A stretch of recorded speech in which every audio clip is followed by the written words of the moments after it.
My coffee is cold. I can microwave it again after this video. Hello everybody, welcome back to my channel. For those of you who are new here, my name is Ria. I'm a former journalist turned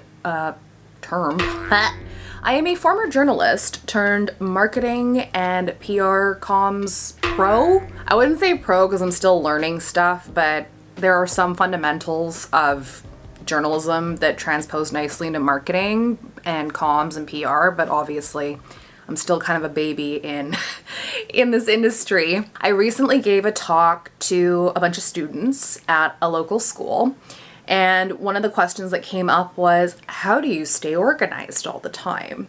Everybody's different, but for me personally, I have 3 main tips. 2 of them are actual physical things, while one of them is a bit more of a mindset, but we'll get into all that shortly. The first thing is I definitely plan a lot. It kind of works out for me because planning is a hobby of mine. I used to shoot videos about my bullet journal, and I would constantly stay organized that way. I've always been somebody who doesn't actually like to keep my life on my cell phone because I tend to hope for the best but plan for the worst. And I am absolutely paranoid about losing very valuable information, and so I like to control it where I can. Hilariously, a lot of my work is cloud-based, or I work off of other, company servers. That part's really hard to control because most people are online these days, or they're digital these days, but for me, I'm very much about trying to control what I can control. I do keep my life on my Google Calendar. I have set it up so that I can access it from anywhere, and I just make sure that, if I need to stay on top of something, if we're right there talking to somebody, if it's like me and someone else and they go, hey, do you have this day available? This is usually the first point of entry where I will put in my information about the event. I'll attach any emails to it. Now, right off the bat, when they say, do you have this available? I will just put it in my Google Calendar. Usually it's just a title and the time and the day, and then I can fill in the details later. It's fast, but it's not what I actually really and truly live off of. I would say in terms of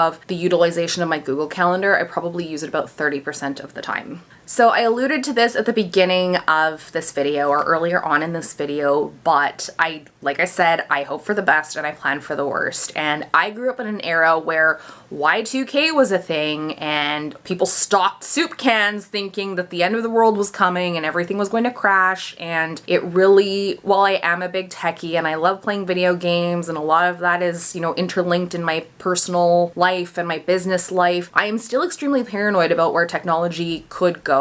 I actually do have a bullet journal again. So I initially was using an agenda. It was a Pusheen agenda, and it was actually quite practical in terms of how it was laid out and what the calendar looked like. But what was an absolute pain in the behind was the paper they used for it. And believe it or not, the amount of smudged entries I had in my calendar, in my written agenda, it made for some really difficult planning. It was just infuriating. So this is I'm trying to get it to focus. You can get any kind of, honestly, you can get any kind of notebook. The one thing I didn't like about having bullet journals previously was that it took me forever to consume, to use the pages, and I just like having something small and light. The one drawback to this is that it's not a hardcover, it's like a paperback style cover, so I have to just hope that I don't get it wet. I usually go in here and I spend 30 minutes in here and I just write everything down, and I check off the things that I've done and had planned in here, and then anything that I haven't planned, it gets marked. But basically, yeah, with a bullet journal, all you need is just blank pages. You can make your own layouts, and just an example of one of the layouts I made, I've obviously been filling them in, and I'm also using my bullet journal as an actual journal right now because I've been trying to keep track of what's going on in my life. I just find that it's nice to see everything in one spot. I make my own cover pages. I use stickers, make it cute and make it my own, and I think this is therapeutic for me too because I love coloring books, but again, you have your coloring book in one book, you have your journal in another book, why not just put it all into one? So The standard bullet journal method has typically employed very basic output and input. For me, it's become a bit more of an artistic outlet. So I've got stuff like this where, you know, I'll make my layouts, and then on the other side I do a bit of a diary of like what's going on, and I just fill it up with big stickers. So anytime I go to a shop and I've seen big stickers, I have a sticker collection of big stickers. If I say big sticker collection, it's going to sound like I have tens of thousands of stickers in our apartment, which is not true. But I have a large collection of stickers that I've just amassed over time. I also have a lot of washi tape, which I really enjoy using. It's fun to decorate, and this also really taps into my abilities as a kinetic learner. So I have to do something in order to retain it. In school, I often tapped my foot a lot, and that was the way I retained information. I used to get in so much trouble for it from my mom. I have to be moving, I have to be writing. If I learn like a song, it's the easiest for me if there's like clapping and like percussion. This is what I love about the bullet journal. You can just make it your own, so it can be as complicated or as uncomplicated as you want it to be. I pick layouts based on my mood and how I'm feeling and what I'm inspired by. I always, even though I do have a Google Calendar, I always write stuff down, and this is the place to go. So if it's not in here, if it's not in my Google Calendar, you probably didn't send me an invite, or we never probably talked about it.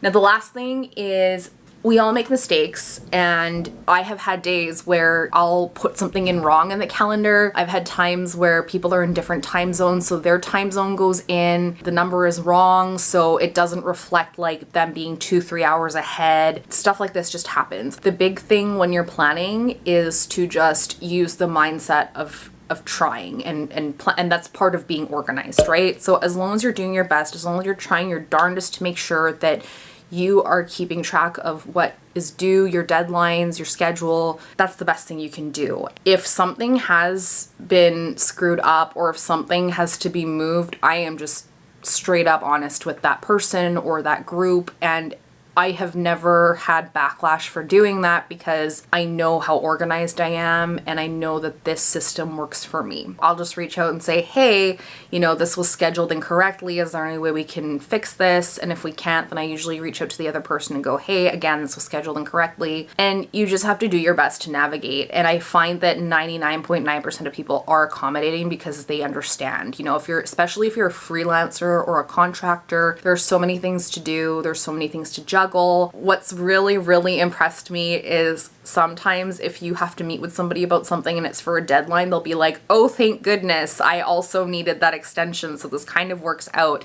So I think at the end of the day, there's another idea there, just communicating with people and checking in and being like, hey, how are you doing on this project? Or hey, is there like, are you finding like, is the time working out for you? Because you can plan everything. One of the things I learned in journalism is you can plan everything to hell or high water, and you may have to throw out your entire plan, right? So I think being open to and being flexible to the fact that you shouldn't be 100% married to your plan. Hope for the best, prepare for the worst. And if things get thrown out, then you just have to kind of get through your day. I used to schedule my day like packed. So it would be from like 5 a.m. till 4 in the afternoon, sometimes 5 a.m. to like 10 p.m. if I was covering city council. It would be like at 5 a.m. I'm going to go for a 10K run, and then I got to be back by 7 to like hop in the shower and put on my makeup and get ready for work. And then I've got meetings from 9 to 10 and 10 to 11, and I have to schedule 30 minutes for lunch. So you want to make sure that you're not scheduling so many meetings in one day if you can help it. And if you can't, and you think that, you know, if you're in a place where the office culture is a bit more structured, like it might be worth having a conversation with a supervisor, with HR. I can't really speak to every single office setting. I haven't really been in a lot of office settings, so it's hard for me to say, you know, whether that actually works. But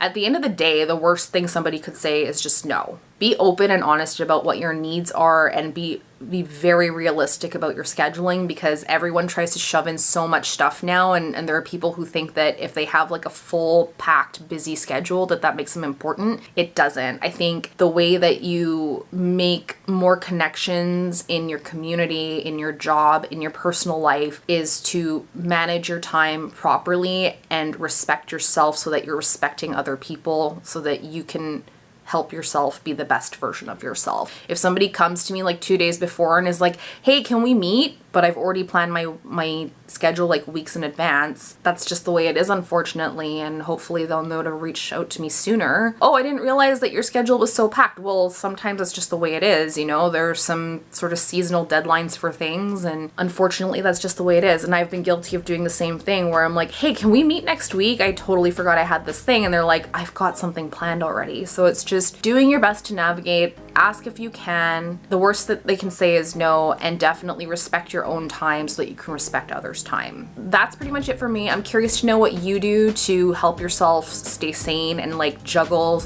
what feels like a bajillion things. Let me know in the comments, or, you know, drop me a line. Thanks so much for watching. I hope you enjoyed this. If you are interested in following my ramblings, my musings, my adventures, feel free to hit subscribe below, and I will see you in the next one.